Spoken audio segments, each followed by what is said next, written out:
from where he perched in the centre of the dining-room table, one 6 o'clock. "Not a bit," she answered. She was searching out napkins in the sideboard. "I'm really most humdrum and commonplace. One of those people who have no interest in anything but their children." "Tell that to somebody else," scoffed Amory. "You know you're perfectly effulgent."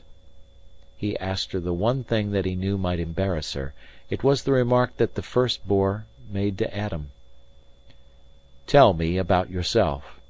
And she gave the answer that Adam must have given.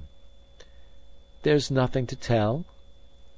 But eventually Adam probably told the boar all the things he thought about at night when the locusts sang in the sandy grass, and he must have remarked patronizingly how different he was from Eve, forgetting how different she was from him. At any rate, Clara told Amory much about herself that evening. She had had a harried life from 16 on, and her education had stopped suddenly with her leisure. Browsing in her library, Amory found a tattered grey book, out of which fell a yellow sheet that he impudently opened. It was a poem that she had written at school about a grey convent wall on a grey day, and a girl with her cloak blown by the wind sitting atop of it, and thinking about the many-coloured world. As a rule such sentiment bored him, but this was done with so much simplicity and atmosphere that it brought a picture of Clara to his mind, of Clara on such a cool grey day with her keen blue eyes staring out, trying to see her tragedies come marching over the gardens outside. He envied that poem. How he would have loved to have come along and seen her on the wall and talked nonsense or romance to her, perched above him in the air.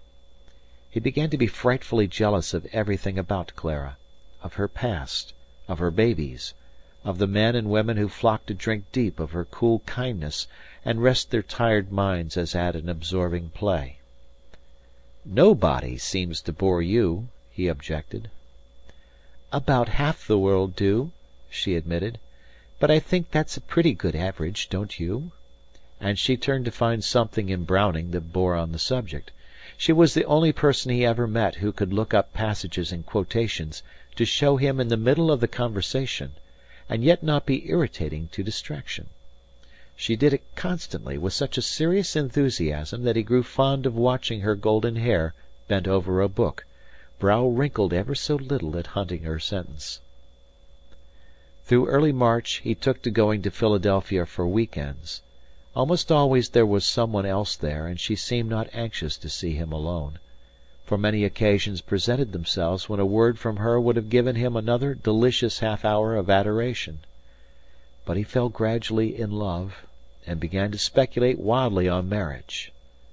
Though this design flowed through his brain even to his lips, still he knew afterward that the desire had not been deeply rooted. Once he dreamt that it had come true and woke up in a cold panic, for in his dream she had been a silly flaxen Clara, with the gold gone out of her hair, and platitudes falling insipidly from her changeling tongue. But she was the first fine woman he ever knew, and one of the few good people who ever interested him. She made her goodness such an asset. Amory had decided that most good people either dragged theirs after them as a liability, or else distorted it to artificial geniality.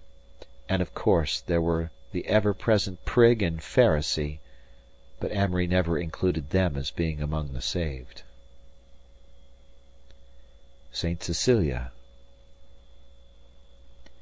Over her grey and velvet dress, under her molten, beaten hair, colour of rose in mock distress flushes and fades and makes her fair, fills the air from her to him with light and languor and little sighs, just so subtly he scarcely knows, laughing lightning, colour of rose.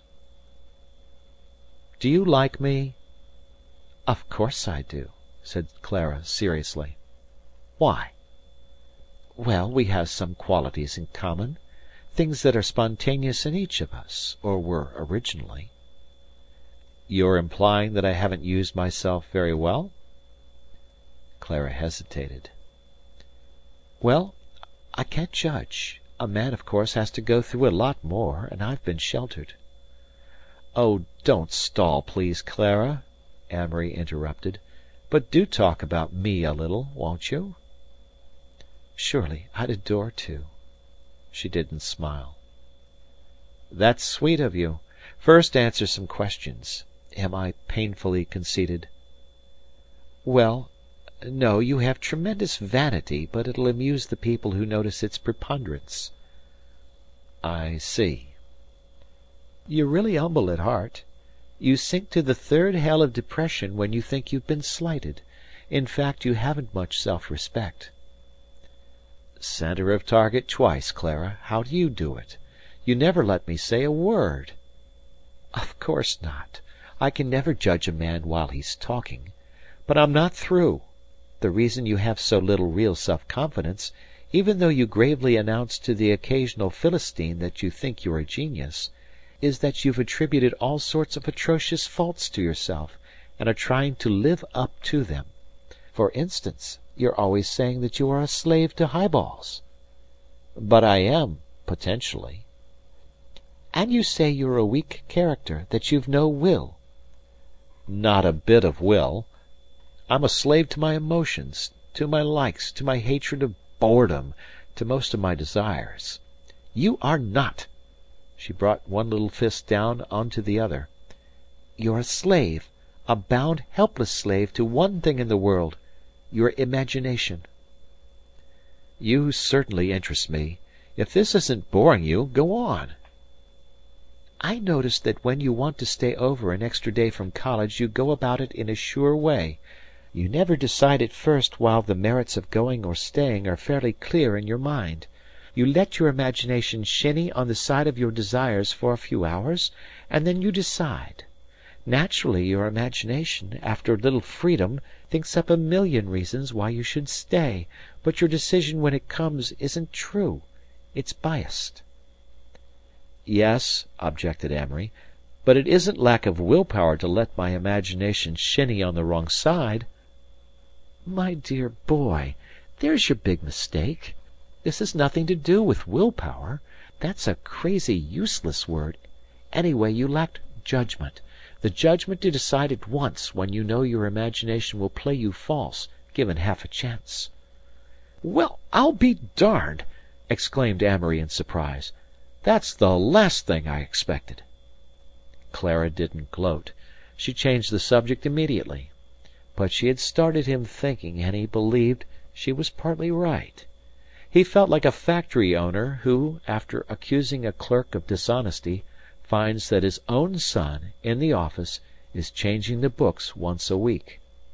His poor mistreated will that he had been holding up to the scorn of himself and his friends stood before him innocent, and his judgment walked off to prison with the unconfinable imp, imagination, dancing in mocking glee beside him. Clara's was the only advice he ever asked without dictating the answer himself, except, perhaps, in his talks with Monsieur Darcy. How he loved to do any sort of thing with Clara! Shopping with her was a rare Epicurean dream. In every store where she had ever traded she was whispered about as the beautiful Mrs. Page. "I bet she won't stay single long." "Well, don't scream it out. She ain't lookin' for no advice." "Ain't she beautiful?" Enter a floor walker. Silence till he moves forward, smirking.